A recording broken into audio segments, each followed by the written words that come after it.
Embajador Mía, muchísimas gracias, señor rector, señoras y señores directores del Instituto Internacional de Gobierno, amigos de los distintos centros de pensamiento en Estados Unidos, China, Europa y Latinoamérica, que entiendo están presentes. Como diría un buen amigo, buenos días, buenas tardes y buenas noches a quienes nos acompañan hoy. Agradezco al IGOV la oportunidad para participar en el acto inaugural de su 9º Diplomado Internacional para Gobernantes e inicio esta reflexión poniendo en contexto lo que estamos experimentando en estos tiempos, eso que yo llamaría una nueva e irreversible transición en la historia de la humanidad. En el escenario principal se presenta lo que al parecer es el cambio de dominio hegemónico de un Occidente en declive ante el poderoso emerger de un Oriente en rápida evolución y consistente desarrollo. Hoy vivimos en primera persona el emerger de lo que ya se identifica como la sociedad de la información y el conocimiento, que de manera disruptiva y absolutamente inesperada está modificando las fronteras del desarrollo al tiempo que genera nuevos espacios en un mundo cuya globalidad es también ya irreversible, aunque los movimientos ultranacionalistas insistan en que es posible revertir esta transformación. Todos sabemos que por muy legítimo que sea ese anhelo por evitar el cambio, esa legitimidad no será suficiente para anular la poderosa fuerza de la inercia social del proceso. Hemos observado que la globalización ha repartido el crecimiento de manera desigual en todas las naciones. En las sociedades emergentes hemos visto cómo en algunos casos se ha producido el crecimiento sorprendente y cuyo principal efecto ha sido la disminución de la pobreza en amplios colectivos sociales, aunque a veces también ha generado un aumento de la desigualdad en la distribución de los ingresos. En estos años pospandémicos que ya estamos viviendo, en nuestro hemisferio estamos experimentando una especie de liturgia de la confusión, sí, porque de pronto vivimos un periodo plagado de abusos, excesos, trastornos, escándalos y un absoluto desconcierto coincidente con una crisis que está cambiando a velocidad de vértigo la economía y las relaciones de poder en todo el planeta. Y sí, si lo estaban pensando, en efecto, esa liturgia de la confusión también ha modificado nuestra forma de vida. Ante lo vertiginoso de los acontecimientos, a menudo nos preguntamos, ¿en dónde están los líderes que pueden orientar, animar e ilusionar? ¿Acaso ustedes que me escuchan no comparten conmigo esa sensación de orfandad social cuando los personajes que han llegado al poder subrayan su incoherencia e incompetencia, su ignorancia e inmadurez y, más grave aún, su absoluta disposición a no aceptar que no entienden la razón del por qué no entienden? Efectivamente es patético y casi surreal lo que estamos viviendo, pero déjenme acentuar, es así y con ello debemos batallar. Durante 30 años me he dedicado, como bien decía el embajador Mía, a la resolución de crisis y conflictos. Para mí, este inestable ambiente en que casi permanentemente vivimos se puede conceptualizar de muchas formas, claro está. Una de ellas es ruptura. Vivimos un proceso crónico de inflexión, un cambio brusco en el curso de nuestras sociedades que mutan constantemente y aceleradamente, a veces para mejorar o a veces desafortunadamente para empeorar. Llegamos al momento en que la crisis se ha vuelto parte del sistema y siendo así, a mí me gusta siempre recordar cómo observan los chinos las crisis. Para ellos es un concepto que aglutina las ideas de riesgo y oportunidad. Los chinos entienden que toda crisis abre nuevos espacios que pueden ser aprovechados de manera positiva. De tal suerte que bien haríamos los latinoamericanos en comprender que todas estas complejas coyunturas nos traen oportunidades, grandes oportunidades. Al inicio de esta presentación les afirmaba que vivíamos una transición de carácter histórico y permítanme agregar que este momento es muy similar a lo que seguramente ocurrió en el transitar de la Edad Media al Renacimiento o lo que vivió la humanidad cuando se vio inmersa en un proceso que la condujo de la sociedad artesanal a la sociedad industrial. La distancia con esos otros momentos de la historia, o la gran diferencia, diría yo, es el ritmo de los acontecimientos en nuestro momento actual. Hoy la masa social a la cual todos pertenecemos ha entrado vertiginosamente a la era de la hiperinformación. Bajo esas premisas, ya podemos identificar como el verdadero reto el poder lograr ubicarnos en esa nueva configuración del mundo, donde será obligatorio que potenciemos las inmensas oportunidades que emergen mientras intentamos minimizar las amenazas que trae consigo esta histórica transición. Este es el verdadero desafío en todos los órdenes. Claro está que todo y todos estamos en crisis, eso es evidente.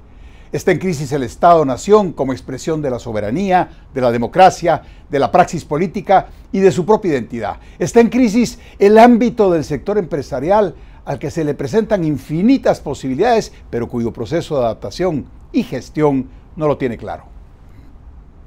Tenemos entonces una crisis social porque la dinámica y velocidad de los acontecimientos supera la capacidad colectiva de adaptación. Un dramático ejemplo nos permite ver con claridad la dimensión de esa velocidad.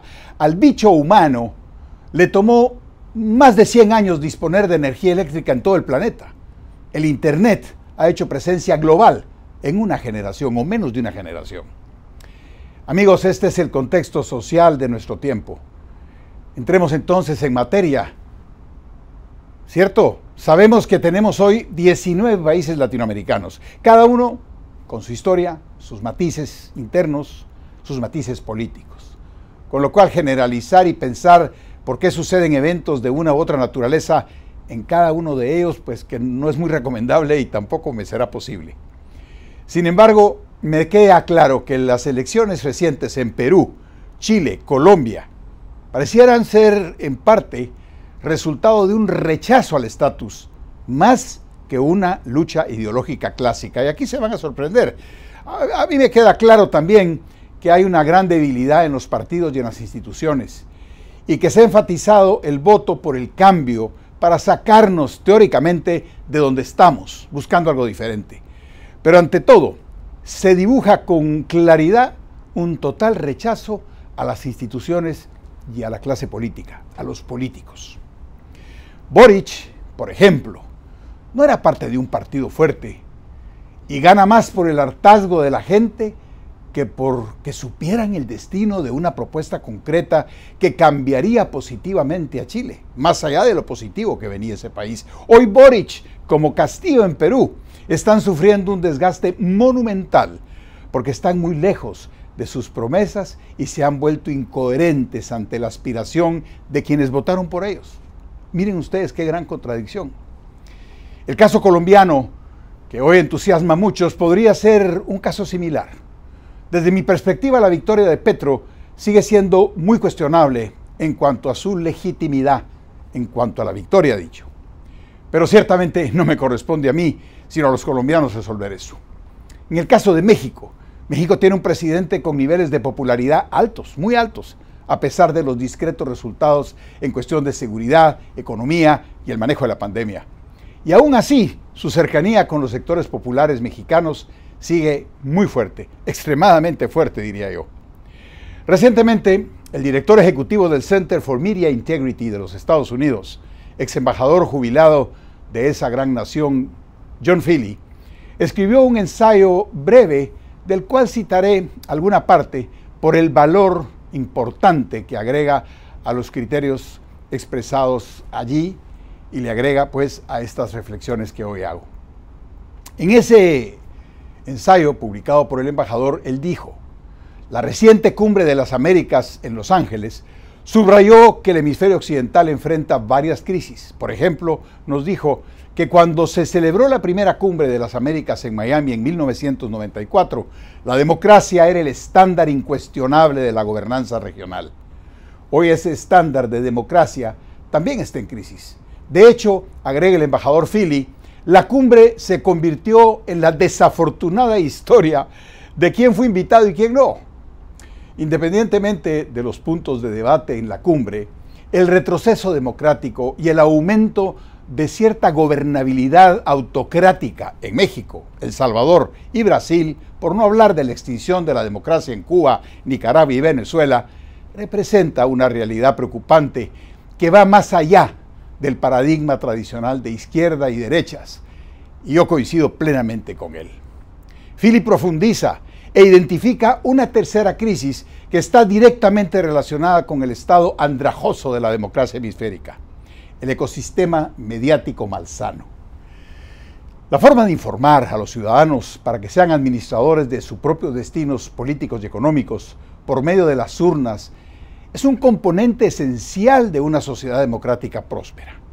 Lamentablemente, nos dice Philly, los medios tradicionales impresos de transmisión y radio y las funciones críticas de los medios más nuevos refiriéndose a los digitales se han vuelto excesivamente polarizadas y partidistas. Y esto tiene un impacto directo en la estabilidad de los sistemas políticos. Termino acá la cita. A mi parecer, no hay forma de no estar en pleno acuerdo con el embajador Philly.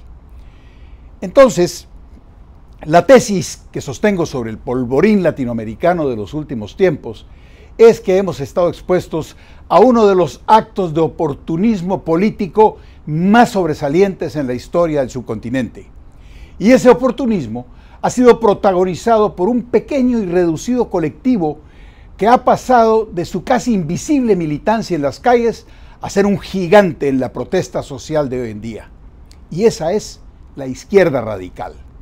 Con todo el rigor y con mucha perseverancia y precisión en el diagnóstico político, ha logrado avanzar incluso a posiciones de gobierno de primer nivel. Y sus victorias, reitero, no son ideológicas. En mi opinión, porque la ideología pesa en aquellas mentes y corazones que se han preparado, que han salido de la oscuridad de la ignorancia para transitar a la luz del conocimiento. La persona que se guía por su ideología, sea esta liberal, conservador, socialdemócrata o marxista, por ejemplo, lo es así, sí y solo sí, tiene conocimiento y comprensión del significado de esa guía en que se convierte su tendencia. Me aventuro a señalar que hay, relativamente hablando, repito, relativamente hablando, pocas personas en América Latina que realmente entiendan su ideología. Hay muchos seguidores de líderes y modelos de organización político-partidaria y en la necesidad de llenar un vacío existencial como sociedad, aceptan propuestas políticas sin saber, sin conocer, sin evaluar los resultados alcanzados en otros momentos por modelos similares. Tan grande es la angustia silenciosa de los votantes que reinciden en elegir propuestas que fallaron anteriormente, siempre con la esperanza, con la legítima esperanza de que funcionen en la próxima oportunidad. Así que la desesperación superó a la ideología por ausencia de claridad y opciones. De allí que podemos señalar con cierto grado de certeza uno de los grandes obstáculos para el desarrollo. Esta está precisamente en los grandes contingentes de ciudadanos que aún viven en la ignorancia como consecuencia de la miseria, de la pobreza, de la desatención, que hoy es el escenario perfecto para esos pequeños colectivos de la izquierda marxista, competente, ilustrada y organizada, que como el leopardo esperó paciente el momento propicio para extender sus garras y atrapar a su víctima. Aquí entonces se vuelve insoslayable en esta reflexión analizar sobre la manera de hacer política y sobre el desempeño de la democracia en América Latina. Iniciemos con un reconocimiento transparente de la influencia que los valores de tipo religioso, ético y moral han jugado en la perpetuación de conductas predominantes en nuestras sociedades. El paternalismo, el caudillismo, el clientelismo, la burocracia extrema y en algunas naciones la impunidad. Son conductas que han subsistido en nuestros estados durante los últimos 40 años. Para referirnos a un periodo de esta última experiencia democrática en el subcontinente. Aún tenemos un proceso electoral abierto, tenemos elecciones libres, pero nuestro hemisferio ha sido incapaz de gestionar nuestro sistema de libertades para modificar las conductas que nos dañan y que constituyen más bien un infranqueable obstáculo para nuestro desarrollo. Debemos hacernos la siguiente pregunta: ¿qué le está pasando al hemisferio? No sé si le sucede a ustedes o a algunos de ustedes, pero en algunos círculos que frecuento últimamente aflora una pregunta recurrente sobre la viabilidad de la democracia en América Latina. Creo que no es una pregunta que se formula por casualidad o al azar, pues la misma obedece genuinamente a una especie de subconsciente colectivo que trata de superar la nebulosidad conceptual cuando los pensadores proclives al modelo democrático en Latinoamérica enfrentamos otras realidades como el hambre, la miseria, la insalubridad y el rezago del modelo educativo, por citar solo algunas inquietudes. Nos preguntamos invariablemente dónde falló el sistema que ha sido incapaz de resolver tan apremiantes realidades. Durante una de mis últimas visitas a Venezuela a finales de los años 80 del siglo pasado, tuve el privilegio de asistir como invitado a un programa de televisión llamado Buenos Días Caracas o Buenos Días Venezuela, que conducían el matrimonio de Sofía Inver y Carlos Rangel. Este último, autor de un célebre ensayo titulado Del buen salvaje al buen revolucionario, un libro que todos deberíamos volver a leer. Seguramente todos ustedes lo han leído. El escritor Carlos Alberto Montaner llamó en una ocasión a Rangel el hombre al que no le hicieron caso los venezolanos, lo cual además de profético ha resultado ser total y absolutamente cierto. Pues bien, con Carlos y Sofía fue la primera vez que tuve acceso y conocimiento de la histórica Carta de Jamaica de Simón Bolívar, que muchos de ustedes habrán leído. He de reconocer que quizá fue Bolívar el primero en formular con claridad la pregunta sobre la viabilidad de la democracia en Latinoamérica. Y también el primero en responderla. Él desde entonces decía, cito, en tanto nuestros compatriotas no adquieran los talentos y virtudes políticas que distinguen a nuestros hermanos del norte, obviamente refiriéndose a Estados Unidos y al norte de Europa, los sistemas eternamente populares, lejos de sernos favorables, serán la ruta a nuestra ruina. Imagínense ustedes. Cuando en aquella oportunidad hablé con Rangel sobre la pregunta de la posibilidad de la democracia en el hemisferio, él me dijo que teníamos que revisar lo dicho por Alberdi sobre qué era esto, una utopía, pensar que nuestra Hispanoamérica sería democrática y que para que el hemisferio pudiera realizar hoy la república representativa, el cambio a efectuar no era un cambio de leyes lo que necesitábamos, sino una evolución del Homo Latinus, el hombre latinoamericano. Como he dicho, creo que la batalla no es ideológica. La batalla es, entre otras cosas, contra el oportunismo y la mediocridad de muchos políticos. El gran problema hoy en América Latina es lo mediano, por no decir algo más fuerte, sobre los políticos que se asoman al poder. Priva una responsabilidad compartida de todos aquellos que en los últimos 40 años hemos acompañado el proceso democrático con la esperanza de que éste produjera las soluciones a los problemas más importantes del hemisferio y que no lo hemos logrado. Pero sobre esa autocrítica es necesario reconocer que los liderazgos se olvidaron del ser humano, se olvidaron del capital humano, olvidaron mejorar los servicios de salud, así como la educación, porque evidentemente esas son inversiones poco tangibles que no muestran inmediatamente los resultados, como sí podría ser una carretera, un puente o un estadio de fútbol, que resultan altamente rentables para la política. Los valores, o sea, el complejo mundo de ideas, sentimientos, motivaciones que constituyen nuestra cosmovisión y que derivan en formas de comportamiento social, son resultado de un largo proceso histórico de confrontación con esas realidades que hemos vivido en América Latina.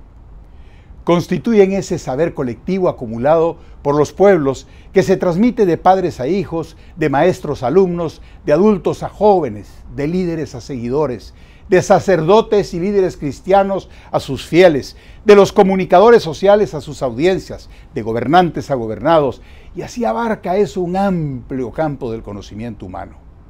Esos valores evolucionan en la medida en que se convierten en creencias y éstas conforman un complejo conjunto de actitudes y prejuicios que los hace y los convierte a todos nosotros en actuar de una manera o de otra, y que se manifiestan en los diferentes esquemas de comportamiento en las sociedades latinoamericanas de hoy día.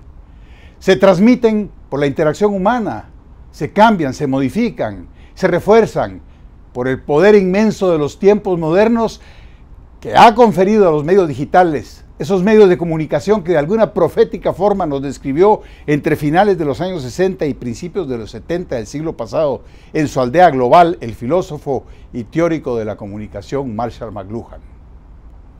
Una de esas conductas colectivas y que constituye, en mi opinión, uno de los elementos que más daño le han hecho al emerger de la democracia en los últimos 40 años en Latinoamérica, es el paternalismo. La interacción paternalista entre Estado y sociedad implica la existencia de un gobierno cuya misión es solucionar los problemas de los ciudadanos y que para eso fomenta en ellos la esperanza de la dádiva e impone a cambio obediencia y acatamiento total, partiendo de la defensa del principio de autoridad. Ustedes no me dejarán perderme. En el Estado paternalista, pronto deja de ser importante ayudar a los pueblos y la obediencia total se convierte en la máxima prioridad. El paternalismo, por lo tanto, lleva en su entraña el germen del caudillismo y del Estado totalitario y vertical, algo que es lugar común hoy en Cuba, Venezuela y Nicaragua. Ahora bien, más temprano que tarde, ocurre que algunos pueblos se rebelan contra la disfuncionalidad de los estados. Y ahí los ciudadanos chocan contra el paternalismo sin saber ni tener una orientación y una idea clara de hacia dónde van. Esto lo vimos en Chile y lo vemos en Chile hoy, donde la última encuesta del mes de junio de este año, prácticamente todos los datos son abrumadoramente contrastados y abrumadoramente claros en términos del rechazo que producen Boric y su movimiento. El rechazo del pueblo chileno es fenomenal, es rotundo, es fuertísimo. Quizás en esta aldea global en la que nos hemos convertido, no vimos venir la asfixia que sufre la democracia latinoamericana. Olvidamos que el sistema de empoderamiento otorgado por los electores tenía por misión principal atender a los ciudadanos y no solo fortalecer los estados y a las élites que los han venido cooptando o controlando. Olvidamos que el hambre y los niveles de insatisfacción crónicos vigentes en esta era han provocado entre los electores la toma de decisiones erradas, decisiones equivocadas, por decepción más que por esperanza. Presenciamos lo que John Halpin señaló recientemente en su artículo El déficit de la democracia en Occidente, publicado el 30 de mayo en Liberal Patriot. Lo que dice cuando dice él: en América Latina y el resto del mundo libre, los gobernantes no están teniendo todo el éxito necesario y esperado por todos para alcanzar sus metas a largo plazo. El pensamiento colectivo en esta temporada de la fugacidad e inmediatez de la Internet pierde el rumbo estratégico con facilidad y cede a la tentación del cambio por sí mismo. No importa el rumbo, el timonel ni la factibilidad de hacer realidad una promesa. Hoy la democracia en Latinoamérica desfallece ante la crisis crónica que acosa al ciudadano. Las masas electorales se convirtieron en forzosos compradores de la oferta que los candidatos les hacen, un sueño, una apelación a la angustia cotidiana con la esperanza infundada de una solución al problema individual. ¿Acaso al drama familiar? O con mucha suerte a la expectativa de algunas comunidades. Pero esa urgencia por el cambio no tiene rumbo. Es la dolorosa mutación de la política que busca simple y llanamente darle el poder a quien mejor interpreta y sabe planear lo que los ciudadanos esperan. Eso es parte de la ignorancia que prevalece y, obvio, de esa falta de cultura política que sufre la región. Votamos por frustración o por esperanzas y no por planes con el costo que ello implica. Hace unos pocos días, tan solo el 18 de junio, la revista británica The Economist publicó un interesante comentario titulado cómo la democracia decae. Y cito: un círculo vicioso entre el deterioro de la economía, la frustración popular y la polarización política alerta a los analistas del hemisferio occidental. Y en ese contexto, las frustraciones de grupos de interés que no necesariamente representan a la mayoría de la población, aprovechan para organizarse y ganar protagonismo, estableciendo por lo general de manera mediática una agenda particular dentro de la crisis crónica que apaga la democracia de Occidente.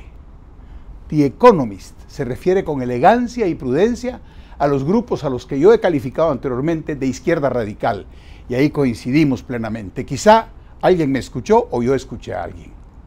Aquellos gobernantes y políticos que han sabido tomar impulso y defender causas de alta exposición mediática han logrado copar el poder. La democracia les ha permitido a algunos, a los que se organizan, a articular e implantar medidas que estiran los límites de la legalidad con tal de cumplir con expectativas de los votantes e introducir algunos cambios, aunque haya déficit en muchos otros factores. Varios casos podrían llamar a estudio. El fuerte gobierno de Alberto Fujimori, que todavía recordamos en Perú, es uno. Como podría ser el populismo de Chávez en sus inicios.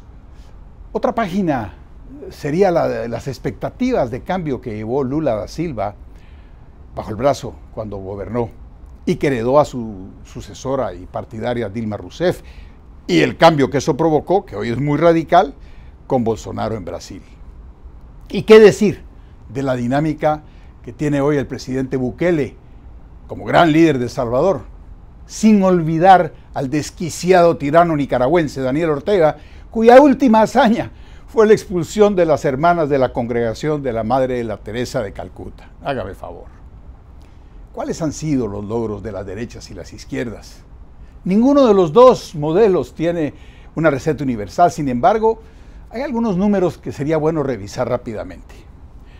Un análisis de esos resultados nos indica que más allá de la ideología de la derecha o de la izquierda y del discurso político, es la correcta administración del erario lo que lleva a bienestar. Perú redujo su índice de pobreza del 54% que tenía en 2001 al 20%. Colombia bajó sus indicadores de pobreza del 50 al 42. Chile pasó del 35.4 en 2003 al 10 en 2020. Y El Salvador pasó de 42 a 27 en el 21. O sea, han habido logros importantes en ese campo. En países donde los políticos no se enfocan en el bienestar popular, la debacle se produce sin que influya la ideología. Quizá afecte el desempeño del Estado, la debilidad del Estado de Derecho y la fragilidad de la democracia, como ha ocurrido en Venezuela. En el 2001, con Chávez en sus inicios y con todo el apoyo auténtico del país, ese país tenía una inflación del 12.5. Con Maduro, de su misma tendencia y bajo las condiciones que todos conocemos aquí, la inflación venezolana llegó a 2.959% en el 2020 y a 686% en el 2021. Datos de una catástrofe social, económica y humana que se documenta con un cambio en el índice de pobreza salvaje, que se movió del 39 en el 2001, 39%, al 76.9 en el 2021 y que ha generado una avalancha migratoria, una diáspora que quizá, en fin, de más de 6 millones de venezolanos, que quizás sea una de las más grandes de la historia de los últimos 100 años. Patético. En todos estos ejemplos, el contraste entre los que vivían los electores y lo que prometieron e intentaron los políticos convertidos en gobernantes ha fomentado la ecuación letal del languideciente sistema democrático en el continente. La polarización que provoca el brutal contraste entre la realidad y la promesa, germen de ese polvorín político en el que vivimos en esta era de la hiperinformación, es exactamente lo que nos pasa. Muchos de ustedes, me dirán que el trabajo de los políticos es buscar el poder y desde ahí atender las más altas expectativas de los votantes. Y eso suena muy bien, técnicamente perfecto. Mas en función de la salud del sistema democrático, altas expectativas generan gigantescas frustraciones y con ellas altos riesgos para la estabilidad y el desarrollo de las naciones. Es tiempo de reenfocarse y salir de este futuro de gestión acelerada que ciertamente trae cambios, pero que no necesariamente favorecen el progreso y las expectativas de las mayorías. El mundo que se construye hoy desde los medios de comunicación propios de estos tiempos han hecho que los electores olviden el interés de la sociedad y se concentren en temas más bien de su contexto cercano. Si ser pobre en Latinoamérica hoy es más común que hace algunos años, sufrir alguna frustración por falta de resultados prometidos por los gobernantes se ha convertido en moneda de cambio, de uso común en cualquier sistema político de nuestro continente. Y en el intermedio de esta dolorosa realidad, el desgobierno y la criminalidad organizada hace más difícil hacer que el sistema democrático coseche los frutos esperados e impostergables para la región. Ciertamente, la gestión de los gobernantes no es mágica. Creer que el poder del Estado va por encima de la realidad es vivir una negación peligrosa de la realidad. Entonces, ¿qué debe hacer el liderazgo político y social de nuestros países para preservar el sistema y hacer que este sea un vehículo de progreso y un gestor de soluciones para pueblos que pagan con su miseria el error de quienes detentan el poder? No hay extremos buenos. Nunca los ha habido en política. Siempre conllevan sacrificios innecesarios de personas o derechos, de bienes o esperanzas. No olvidemos que un extremismo siempre tiene un alto costo. El polvorín lo construimos durante decenios. No es nuevo este periodo, pero está exacerbado por la era donde todo lo que hacemos o decimos circula muy rápidamente. Concluyo con una reflexión. ¿Qué reflexión se le puede dejar a los políticos del continente en su fase de candidatos y en su proceso de gobernantes? La respuesta es simple. No es tiempo de banderas ni discursos plagados de ideología. Los países están buscando quién resuelva el problema de la conflictividad derivada de la polarización y alimentada por la ausencia de satisfactores de los temas más graves. Elegir, por ejemplo, un candidato de extrema derecha para prevenir el comunismo teóricamente emergente en el hemisferio, lo único que hará es hacer crecer la oposición contra esa derecha y ver triunfar a populistas oportunistas, que además no representan ninguna amenaza de comunismo, sino más que todo una amenaza para el desastre final que cancela este proceso de cambio de valores del cual estoy hablando y que ustedes saben requiere planificación y programación para convertirse en realidad. Si revisamos los gobiernos más exitosos en materia de desempeño económico, inferimos que el bienestar económico de las mayorías permite sentar cambios sociales y humanísticos que fortalecen la fe de los electores en el sistema.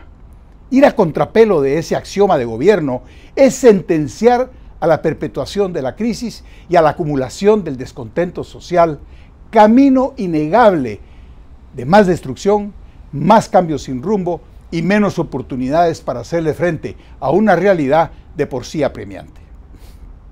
Los políticos deben regresar a los principios del oficio, servir a quienes les confían el voto.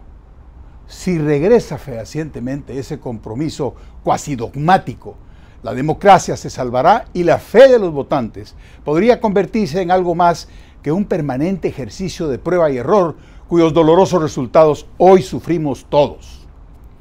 Amigos, se trata de que la sociedad en general y sus grupos de dirigentes definan objetivos, prioridades, metodologías y asignen recursos que permitan la viabilidad de este gran proyecto social. Aseguren su correcta implementación. Hacerlo explícito significa que lo reconozcan como propósito tanto a nivel de sus naciones como en sus acuerdos de otro nivel continental. Darle prioridad significa reconocer que solo el desarrollo del potencial humano es capaz de fundamentar el desarrollo económico y social. Definir metas implica reconocer que si bien es urgente, solo se podrá lograr en forma progresiva si la América Latina realmente lo desea, lo puede lograr. Si los latinoamericanos, por ejemplo, deseamos formar parte del mercado mundial, eso implica que debe estar dispuesta a realizar las reformas necesarias para la apertura de sus economías y para el desarrollo de su potencial humano. Sé que en eso se ha avanzado mucho, pero lo más importante es el potencial humano. Ninguna medida o viraje político radical podrá desarrollarse completamente en corto tiempo. Siempre tendremos que ver el mediano y el largo plazo, que es precisamente lo que nunca hemos querido ver. Por eso esta reflexión puede sonar imposible para quienes quieren soluciones mañana. La solución de mañana no existe, amigos. Definitivamente no existe. Estas reflexiones son mi aportación para que todos acá juntos intentemos entender mejor la política de hoy en día, entendamos realmente lo que está pasando en el hemisferio occidental, en la América Latina nuestra. Y la verdad es que yo no pierdo la esperanza que ojalá esto quede en manos de una nueva clase política, que como consecuencia de una mejor gestión, de una nueva visión, pueda hacer que el respeto de los gobernados hacia los gobernantes resurja. Muchas gracias y a las órdenes para sus preguntas de este día.